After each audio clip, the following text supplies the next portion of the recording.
오늘도 말씀 주셨습니까? 말씀 김은성입니다.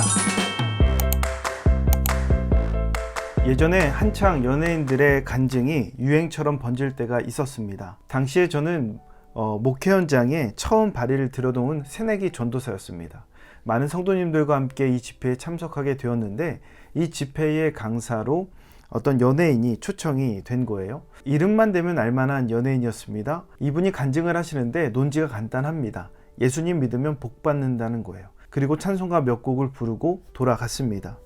예수님을 믿으면 복 받는다, 틀린 말은 아닙니다. 전체적인 신앙의 큰 틀로 보면 100% 맞는 말입니다. 주님의 자녀로 다시 태어나는 것, 죄사함을 받는 것보다 큰 은혜, 큰 복은 없기 때문이죠. 그러나 이 연예인이 간증했던 내용은 그 큰 틀에서 말하는 것이 아니라 예수님 믿으면 성공하고, 예수님 믿으면 돈 잘 벌고, 이런 것들의 내용이었습니다. 당시에 굉장히 불편함을 느꼈었는데요. 정작 우리의 삶을 보면 예수님을 믿는 믿음의 삶을 살아가면서도 여러 번 고난과 어려움이 반복되고, 그 가운데 주님의 은혜를 경험하고 또다시 고난과 역경을 거쳐가는 그런 삶을 살아가죠. 예수님을 믿는다고 해서 세상적인 성공과 세상적인 기준에 잘 사는 그런 삶이 보장된다라고 말할 수는 없다라는 것이죠. 그런데 오늘 욥의 친구들의 논리가 그랬다는 거예요. 악인이 벌을 받습니다. 욥도 벌을 받았으니 악인이라는 거예요. 하나님 앞에서 온전하면 벌을 받을 이유가 없다는 거예요. 고난이 없다는 거예요. 그런 논지와 논리 속에서 욥에게 말하고 있는 겁니다.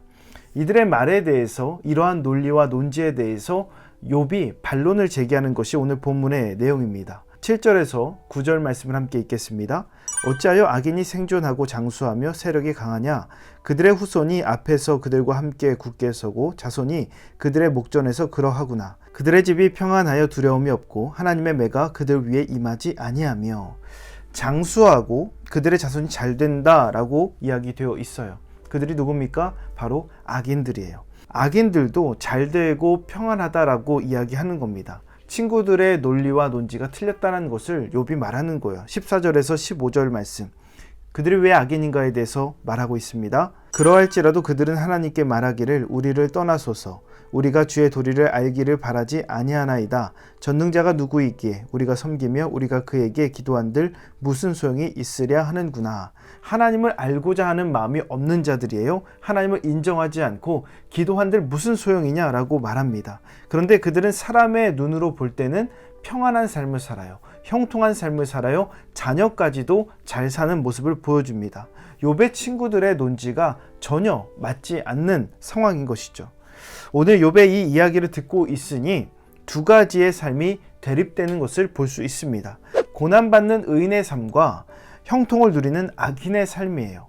이 말씀을 묵상하면서 순간적으로 하나님이 저에게 물으시는 것 같아요. 고난받는 의인의 삶, 그리고 세상적으로 형통을 누리는 악인의 삶 중에 무엇이 좋아 보이느냐라고 제게 물으시는 것 같았습니다. 많은 사람들은 세상적인 형통함에 인생에 많은 에너지를 쏟으며 살아갑니다. 그것이 좋아 보이기 때문에 그래요. 그런데 오늘 욥이 보았던 것은 단순히 현실에서 일어나는 악인의 형통함, 그 모습뿐만이 아니었어요. 한 가지 욥이 더 보게 되는데 13절 말씀을 잘 나와 있습니다. 그들의 날이 행복하게 지내다가 잠깐 사이에 스올에 내려가느니라. 욥은 그 악인의 말로를 보았습니다. 잠깐 사이에 스올로 내려간다.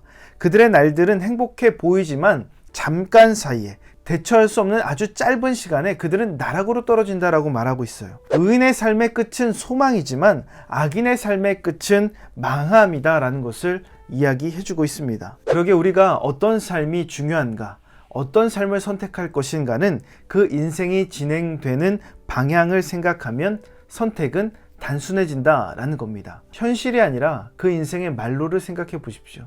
인생의 끝을 생각해 보십시오.